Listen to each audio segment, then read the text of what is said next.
Hello and welcome to the Internet Unit. This is the revised and updated version of the unit, and it's quite a fun one. So let's dive right in. I'm going to be using Internet Explorer on Windows 7 for most of what we do today. Although you can do this using any browser, doesn't matter whether it's Windows, Firefox, Chrome, Opera, Safari. You should be able to achieve all the things we're going to do in any of these browsers. So I've just turned on Internet Explorer here, and it's just bringing up MSN as the home page, which I think is the default one.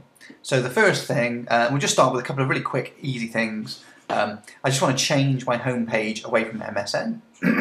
I've got this little cog in the right-hand corner, and these are more coming to symbolise settings or options panels. So I'm going to click on the cog. There's no way to do it apart from sort of diving down one layer deeper and going into Internet Options. So I'm going to do that, and then inside of the Internet Options, the very first page is to set the home page, and so I'm just going to set it to Google.co.uk because I like that. Then I'm going to hit apply, which will turn it on, and then I'm going to press OK, and then, as we all know, just pressing the house then takes us to whatever page has been specified as your home page. I still, however, might want MSN. I might want some quick access to MSN, so I'll just load back up that page again, and I might want to add it as a favourite. And I'm sure everybody knows how to do this, but I'll just quickly recap. I've got a favourites bar here, or the favourites drop-down menu, and I've got a few options. I can add two favourites, okay, which is probably the simplest one, and that will put it in this list here. Or I can add it to the favourites bar. I'll just turn on the favourites bar is a toolbar. So if I go to View, Toolbars, Favourites bar, you'll see that there's two websites. So I'll add it to both so we can just see the difference. So if I go to Favourites, Add to Favourites. It's, I can choose where I put it. I'll just leave it. I'll delete all this stuff so I can just see it just says MSN. Okay, and I'll just say add. Now we can see that MSN has appeared in the sort of drop-down list of favourites. You can also access your favourites by coming over here to this star and looking at your favourites. Exactly the same thing. This sort of panel can stay open while you're doing things if you want it to. And so just to show you the other way you can do it, you can also add to favourites bar. So if I click on that, takes a second, there it is.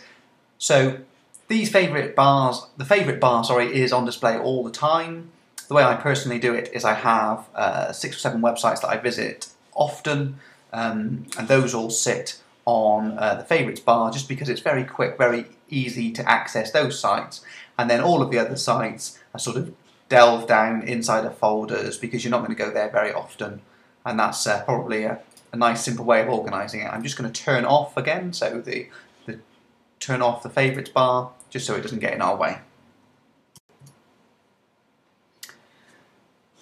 So with the recent-ish upgrade to Internet Explorer, what they've done is they've copied what Google Chrome did a few years ago, and they've made the box where you type in the URL, so this is a URL across the top here.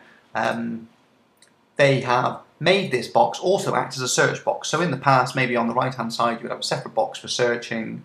I think Chrome called it the Omnibox, OmniSearch. So basically, if I just search for cats like this, I don't have to specifically be on a website. I don't have to go to Google or go to Bing, which is Microsoft's search engine, and search from there. So let's start having a look at more advanced ways of doing searches and see what we can come up with. So the first thing I'd like to talk about is the use of quotation marks within a search. When you search with quotes, you're searching for an exact phrase. So let's see what that means. So if I was to type in Leicester Mayor, for example, then what we're getting back here is any web page that includes the phrase Leicester-Mayor. Okay, but if we see this first result here, this one says Leicester, and then you can see a few words later we've got the word mayor. Again, same here, it says Leicester and mayor. Here we've actually got the right phrase, Leicester-Mayor. Okay, so we're getting results with any page that have got the word Leicester and mayor. But we may, for example, specifically want Leicester-Mayor in one in a sentence like that. So if I now hit return, all of the websites that now come up will be Leicester and space and mayor. Okay, they're all the results. All these pages are going to have the word Leicester-Mayor in. Okay, and Google's clever enough that it understands that Leicester's. You probably still want to see results that have got an apostrophe S and things like that. But it's still, they're all going to be Leicester-Mayor, Leicester-Mayor, Leicester-Mayor throughout the whole thing. So that's very good. So that's how you use quotes. So you might use this, especially with, what would be an example? Say you were looking for some song lyrics and you know the exact song lyric that you want. Then you could type that in and it's going to bring back that exact phrase. So if you've heard somebody say something and you know specifically what they said, or you're searching for it, when you search within quotes, you get the exact phrase that you're looking for back. Now let's have a look very quickly at the idea of Boolean operators. Okay, there's a nice little web page here that demonstrate exactly how they work, and I'll just sort of talk you through that. The first one we've got is the OR. So there are three Boolean operators. Boolean operators was this mathematician called George Boole, and he invented these three different ideas of different operators, so different search terms that you can use that can be quite powerful when they're either constructed together or just used on their own. So I'll just explain the ideas. The three terms are OR, and not. Okay, and this is how they work. So if we're searching, so the first example here is college or university. So say we were searching for websites. We're going to get, if we search for college or university, and by the way, notice the capitalization of the Boolean operator. So they're always written in capitals, these Boolean operators. That tells Google that you're not looking for the word or, it's to use it as a Boolean operator. And it sounds complicated, but so all that means is when you search for college or university, you're going to receive back in your search results any website that's got the word college in. You're also going to receive back any website that's got the word university in, and all the overlapping websites. So you're going to get a very large proportion of hits. Okay, and there's a little bit of math here, and so let's imagine that there was roughly 400,000 web pages that come back with the word college, and roughly 600,000 web pages that come back with the word university. And then those two, when you search for the OR, you're going to get basically those two results combined. Okay, so OR is it's just going to give you back the widest spread of results. Okay, the next one you've got, which is a bit more useful, is the AND operator. Okay, so if you search for poverty and crime, this circle on the left represents all the possible results that have got the word poverty in. The circle on the right represents all the possible results with the word crime in it, and the overlap that's coloured here in this sort of dark green is the websites, the results that you would get. And you're only now going to get results that have both the words poverty and the words crime come up in their results. Okay, and again here a little look at some probably fictitious figures, but you've got, say there's 76,000 websites that have got poverty, and there's 350 roughly that have got crime. Well, when you search for the AND operator, you're only going to get those websites that have both those words in, and you can see it's a much smaller subset. So whereas OR gave us a huge amount, AND really narrows down the field. Okay, now by default when you type in words, so if you just type poverty space crime into Google, Google is assuming and applying the AND operator. It's assuming that the reason you're typing poverty and the reason you're typing crime in the same search is that you're looking for web pages that contain both those words. So you don't really ever have to use the AND, but you now know what's going on and what Google's doing. This is the most useful one, the NOT operator. Okay, so cats, not dogs. So the left circle here represents all the websites, say, that have got cats on them, and the right circle is all the websites that have got dogs on them. And obviously there will be some websites that mention cats and dogs. However, if you do cats, not dogs, if the word dog is on that website, it won't return it. So you will get websites purely returned that have cats in, but have no mention of dogs. And this is actually, I find, the most useful of the operators. And searches, so let me give you an example of how this might work. If I search for the word Manchester, okay, what you're going to get is a whole load of results about Manchester, okay, and you're going to get some results about football, okay, Manchester United midfield, Manchester Derby. You can see the Manchester football news as well, because obviously Manchester United are a big football team. If I add the not operator, now you just do a minus sign to imply to do the not. If I do Manchester not football, we'll now see that the results that come back,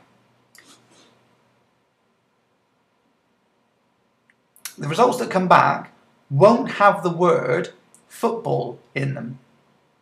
Now, that doesn't necessarily mean that there's nothing to do with football, because I can see here Ferguson wants senior players to get their act together before Manchester Derby. The reason that website has come up is because it fits the search criteria, whereas it doesn't have the word football on that page. But obviously Alex Ferguson, boss of Manchester United, do you know what I mean? It's related to the club, but we've told it to not show us any results with the word football in. Okay, so you're not always going to get it, but if you're searching for things, say you were searching for Jaguar, and you're really interested in the animal, but you keep getting car results, then you could do minus car, minus speed limit, minus wheels.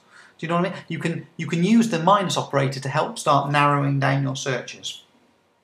Okay, let's go back to our, let's look at something else. Let's go back to our Leicester Mare.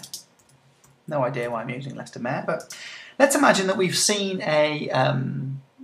we saw an article, we saw it on the BBC, okay, and we're trying to find that article again. It was about the Leicester Mare, so what we can do is we can use this new command called cite : okay, and cite : let me type in bbc.co.uk, and what this is going to do is, by putting in cite : bbc.co.uk, we will only get search results that come back from bbc.co.uk.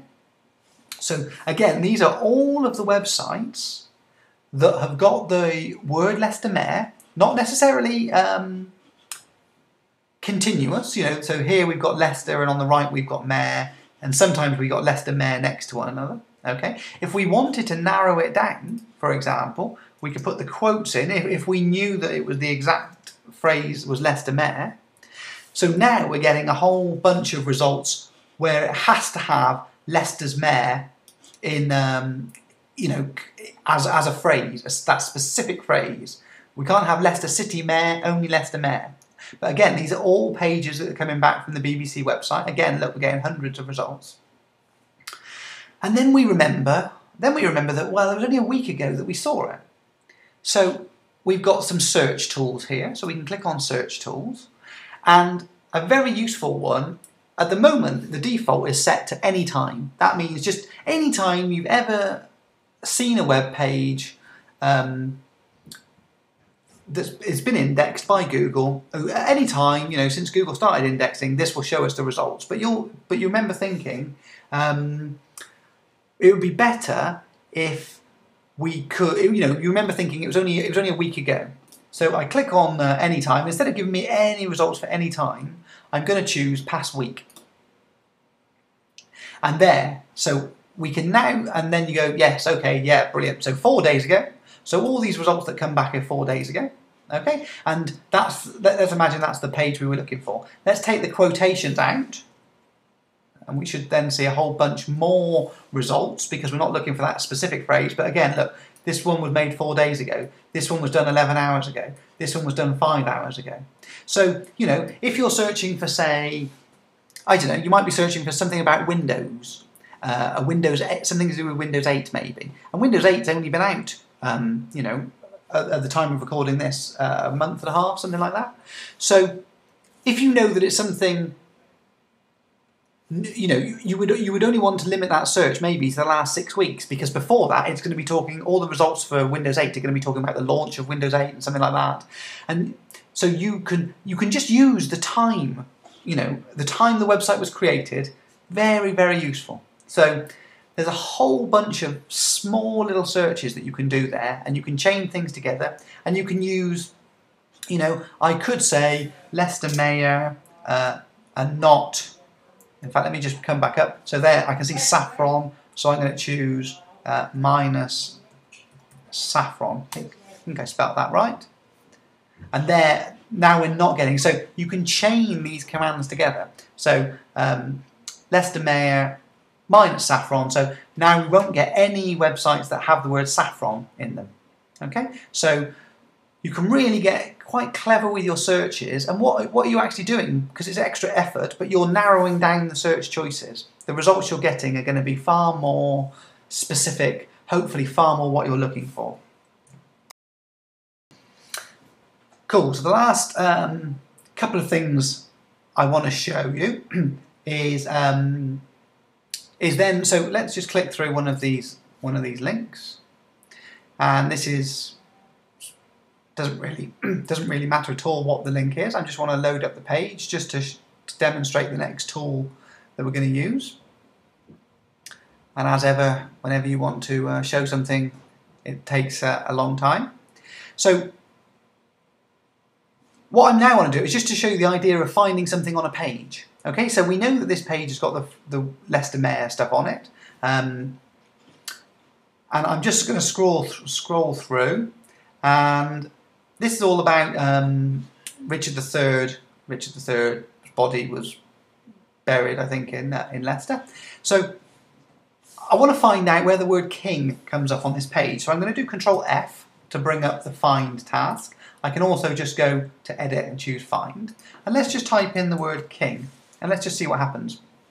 And what this is going to do is, you can see here along the top, it's saying there are 9 matches on this page, okay? And I can just press the next button, and it's going to jump to wherever the word king is. So I press it again, it jumps a bit further down the page. I press it again, and you can see it's highlighting in yellow, which is very nice, very easy to see. Sometimes it's getting words that aren't necessarily king, because I'm just saying, just show me K-I-N-G.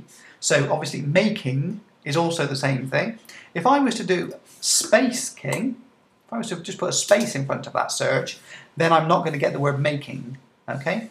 And so we can just click next, and we can just quickly navigate through the page, and we're just finding all the words king. So sometimes, you know, you do a hit, you find the search term on Google, you find the page you're looking for, and then you can't actually find, you know, it might be a huge big page, big Wikipedia article or something like that. You then do a search within the page, okay, a search inside the browser to find the word you're looking for, and that can be really useful. So the last couple of things, sometimes one of the things you need to know about is just the fact that you can save a page. You can save a page and make it available for when you're offline, okay? So you just go up to File, choose Save As. There are 2 types to really look at. One is a web archive, which will save it all as one file, all compressed together. The other says web page complete, and that will save all of the individual images and the text and things separately.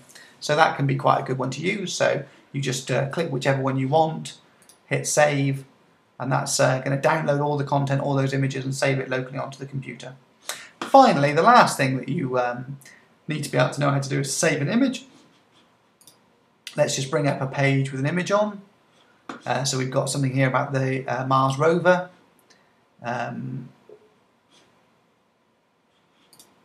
It's just I've come to something that was some flash generated thing, which I didn't really want to have happen, so I'm just going to cancel that. And what I'm going to do is, there's this nice picture here showing you the scale size of the Mars Land Rover. You know, obviously I'm not bothering with the flash install, but basically, I'm sure most people know, but you can just right click on any image, you can choose Save Picture As, it pops up the Save dialog box. I'll just type in the name for it, Mars Rover. I'll choose to save it to my desktop, for example, and I'll hit Save. And we can just see that if I come out of here, I've now got that picture of the Mars rover, which I can use. Obviously, there are probably, when you're saving things, you've got to bear in mind copyright limitations. You don't own this picture unless you make it. And there are some fair use policies that you have to be within. Okay, so now I guess it's time for me to go and update my Flash, which you should always do. Flash is very vulnerable. It's one of the easiest ways to get your computer infected by not keeping your Flash up to date. So I'm going to go off and do that, and we will prepare then for the second session of the internet. Thank you very much.